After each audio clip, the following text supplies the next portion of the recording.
So last week we had a very interesting discussion on a controversial topic, and that topic was around the phenomenon of bias and perception against locals in the private sector, whether they're job seekers or employees, here in the UAE, and especially in the Gulf region in general. So I had the pleasure of having with me Regine Kamsari to join me on that Online Myjlis through LinkedIn Live. Regine brought her long-standing experience in human resource and as well her experience being from a Middle Eastern ethnicity and living and working in UK. And we also had a young lady, Noor Al-Belushi from Bahrain. Noor has a very interesting story when she started her career as a young lady in the army and then went on to do some very interesting work. But we really tried to unwrap the topic of bias and perception. Is it real? Is it exaggerated? And how can this be tackled? And it's a 2-hour recording. So here's some quick takeaways from that entire conversation. One, if you are an employee or a person who personally recognize or have been told as feedback that you are biased, then here's some of the things that you can do.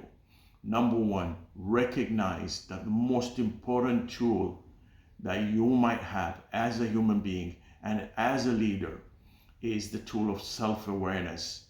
And that comes under emotional intelligence. So being self-aware and understanding and being honest with yourself if you are engaged in bias or confirmation bias or unconscious bias. You can Google all those words later on.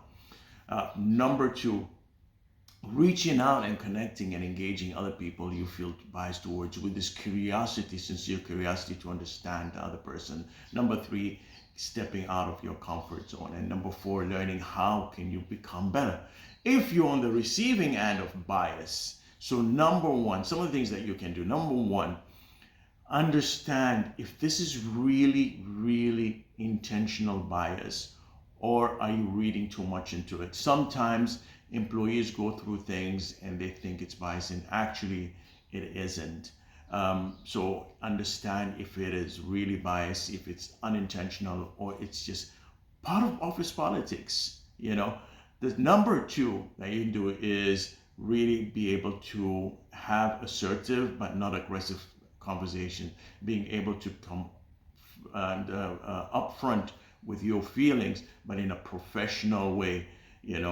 Number three, the thing that you can do is setting boundaries. I mentioned, and you might disagree with me, I mentioned during the LinkedIn Live session that I would rather you be friendly but not friends with your colleagues at work. Hey, you can disagree or agree with me, up to you. But the point is setting boundaries.